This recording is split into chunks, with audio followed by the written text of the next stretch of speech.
drafted, but then ended up enlisting in the Air Force. So in 1965, April 65, I left to go in the U.S. Air Force. Went to Keesler, Mississippi for radio operator school. I was a radio operator to begin with. And my first assignment out of Keesler was Panama Canal. We had an air-to-ground and a point-to-point radio station. We maintained radio contact between the military missions that were in all of the countries in Central America and down through South America. Now, while I was there, I was fortunate enough to be sent to Santiago, Chile, to provide backup communications for NASA's Gemini 10 space shot. And within a few months after that, I was sent to Lima, Peru, to provide backup communications for NASA's Gemini 11 space shot.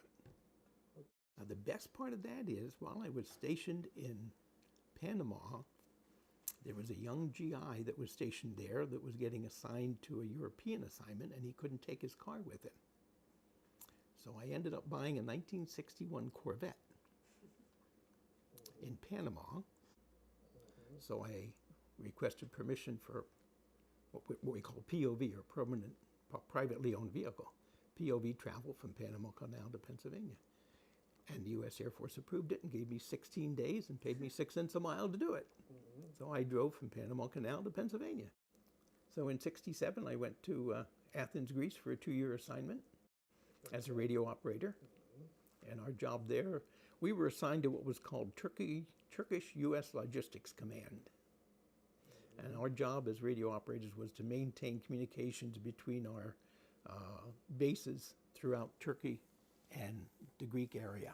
So I requested to cross-train or retrain and extend my enlistment into service, which I did do, and the Air Force approved it, and I went back to Keesler, Mississippi, and was retrained as an air traffic controller. My job was to air traffic control. I was a crew chief. Like I said, I had about 21 controllers working under me. One of the biggest things is I never saw combat.